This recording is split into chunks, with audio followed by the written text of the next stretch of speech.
బాగున్నారు కదా? అందరూ బాగానే ఉంటారు. ఎందుకంటే పక్కోని జీవితంతో ఆడుకుంటున్న వాళ్ళు అందరూ మంచిగానే ఉంటారు.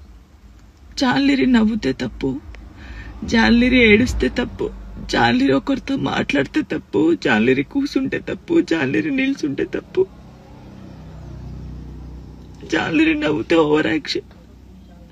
జాన్లిరి పద్ధతి ఉండదు, నేను నేర్చుకోవాలి.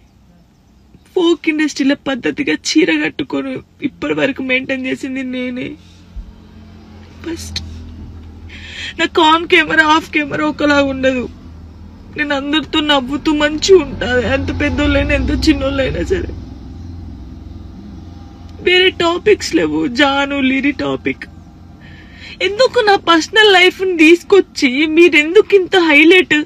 అంటే మీ వ్యూస్ కోసమా?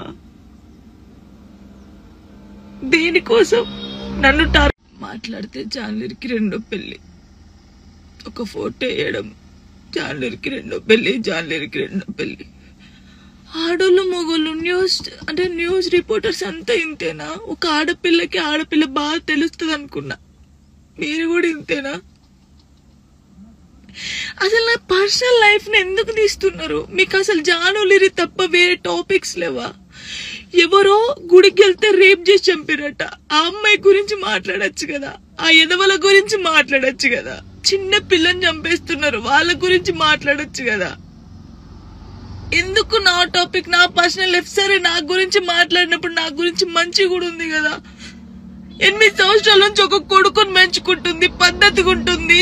ఈ షోలో మన తెలంగాణ అమ్మాయి విన్ అయిందని చెప్పొచ్చు కదా, మంచి చెప్పొచ్చు కదా నా గురించి. ఎందుకు నా పర్సనల్ లైఫ్ ఇంత ఘోరంగా? ఇన్స్టాగ్రామ్ లో నా వీడియోస్, నా వాయిస్ కి గలీజ్ వాయిస్ పెడుతున్నారు. నాకు కొడుకు చూడడా? నువ్వు ఒక అమ్మ కొడుకే కదా. నీ అమ్మ వీడియో అలా పెట్టి గలీజ్ మాటలు పెడితే నీకెంత బాధ ఉంటుందో అంతకన్నా ఎక్కువ బాధ నాకుంది. ఫస్ట్ టైం అనిపిస్తుంది నాకు చచ్చిపోవాలని, ఇవన్నిటికీ దూరంగా ఉండాలని, ఎక్కడికైనా వెళ్ళి చచ్చిపోవాలనిపిస్తుంది నాకు.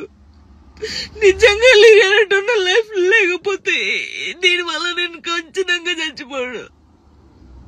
ఒకవేళ నేను నిజంగా చచ్చిపోతే కారణం మీరే అవుతారు, గుర్తుపెట్టుకునేది. ఇంత నరకమా? మస్తు టాపిక్స్ ఉన్నాయి. నా మీద పడేందుకు మీకేమొస్తుంది? నేను చచ్చిపోయినా కూడా నా శవం దగ్గరకు వచ్చి మైకులు పెట్టి ఎందుకు చచ్చిపోయింది తెలుసా, ఎందుకు చచ్చిపోయిందని చెప్తారు మీరు.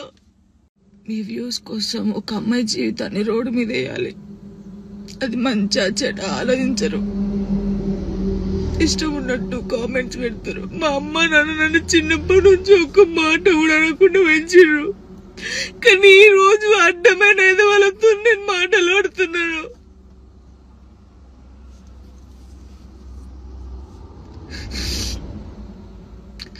సూసైడ్ చేసుకొని చచ్చిపోతే నేను ఎందుకు వెళ్ళి చచ్చిపోతారు? ధైర్యంగా బతకాలని నేను చాలా మందికి చెప్పినా, కానీ వాళ్ళు చచ్చిపోయింది వాళ్ళ బాధల కోసం కాదు, మీరు చేసే రచ్చకే వాళ్ళు చచ్చిపోయారు తట్టుకోలేక.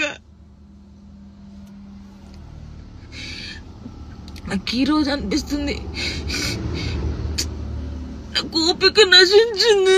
నేను చూసి వీడియోలకి నా వాయిస్ కి గలీజ్ వాయిస్ పెట్టడం, మీ అమ్మ తీసుకొచ్చి మీ అమ్మ వాయిస్ కి గలీజ్ మాటలు పెడితే మీకు అప్పుడు అర్థమవుతుంది బాధ. నేను ఏ రోజు మాట్లాడలేదు, కానీ నాకు ఓపిక నశించింది.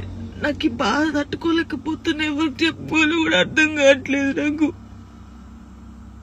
నా లైఫ్ మీద మీకు ఇంత ఇంట్రెస్ట్ ఎందుకు? మీ లైఫ్ మీద పెట్టుకోండి కదా. ఆ టైంలో మీ లైఫ్ మీద పెట్టుకుంటే బాగుంటది. ఒక అమ్మాయి జీవితంతో ఆడుకున్నాడు ఎందుకు? నా కొడుకుని మంచి చదువుకొని మంచి పొజిషన్లో చూడాలనుకున్నా, అది చూడలేనేమో నేను, నాకు అర్థమవుతుంది. నేను బద్దల్లే పోతా. ఇది మాట్లాడితే మీరు ఏదో ఆపేస్తారు, ఇది కాదు. ఓపిక నశించి నేను ఎప్పుడు దేనికి రియాక్ట్ కాలేదు. ఒక అన్నతో మాట్లాడే తప్పు, నా తమ్ముడని మాట్లాడితే తప్పు, ఎవరు పడితే వారికి లింకులు వేస్తారు.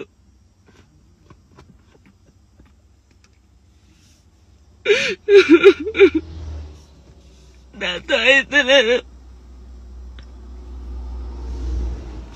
చాలా మంది జానక్కని చూసి నేర్చుకోవాలి, జానక్కలా ధైర్యంగా ఉండాలని చాలా మంది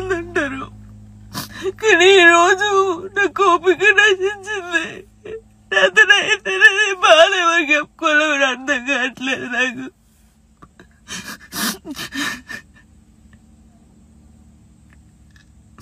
అసలు నా వల్ల మీకేమైనా హాని జరిగిందా, ఏమైనా నష్టం వచ్చిందా? జానులేరి నాకు కొంచెం మంచి కూడా ఉంది కదా, మంచి పెట్టొచ్చు కదా.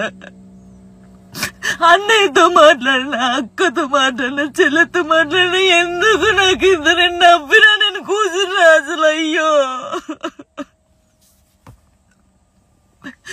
నరకం నరకంగా అనిపిస్తుంది నాకు.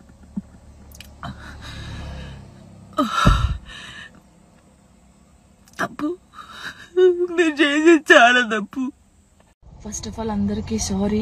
నేనేదైతే నిన్న వీడియో చేసినో దానివల్ల చాలా మంది బాధపడ్డారు, చాలా మంది రియాక్ట్ అయ్యారు, చాలా మంది సపోర్ట్ చేశారు. సపోర్ట్ చేసిన ప్రతి ఒక్కరికి థ్యాంక్ యూ సో మచ్. నేను చాలా రోజుల నుంచి అన్ని చూస్తూ ఉన్నా, నేను ఏది ఎప్పుడు పట్టించుకోలేక, కానీ కొంచెం బాధ అనిపించి డిప్రెషన్లోకి వెళ్ళిపోయాను. ఎక్కడ నా ఫ్యామిలీ బాధపడుతారో నాకు చెప్పలేకుండా అని ఆ సిచ్యువేషన్లో అన్ని ఆలోచించి డిప్రెషన్లోకి వెళ్ళిపోయినా తప్ప నేను ఎవరికి భయపడేదాన్ని కాదు. భయపడితే ఈ స్టేజ్లో నేను ఉండేదాన్ని కాదు. నేను చాలా స్ట్రాంగ్ గర్ల్ని, మీ అందరికీ తెలుసు. ఇంకో విషయం, పెళ్లి గురించి అందరూ అవును నా పెళ్లి వల్ల మీకు ఏమైనా నష్టం ఉందో, లేదు కదా. నేను కొత్త లైఫ్ స్టార్ట్ చేయబోతున్నాను. నా కొడుకు నేను చాలా సంతోషంగా ఉండే, ఆ సంతోషంతోనే మీకు ఆన్సర్ నేను చెప్తా. నిన్న చేసిన వీడియోలు కూడా కొంతమంది మంచి తీసుకున్నారు, కొంతమంది చెడు తీసుకున్నారు. అది ఆగదు ఎప్పటికైనా ట్రోలింగ్స్ అనేది. నాకు అది అర్థమైంది. నేను దాన్ని పట్టించుకోవాల్సిన అవసరం నాకు లేదు. నా లైఫ్లో నేను చాలా స్ట్రాంగ్ ఉంటా, ఇంకా ముందుకు వెళ్తూనే ఉంటా. మీ జానక్ ఎప్పుడు స్ట్రాంగ్గానే ఉంటుంది. కొంచెం డిప్రెషన్లోకి వెళ్ళిపోయిన, అంతకుమించి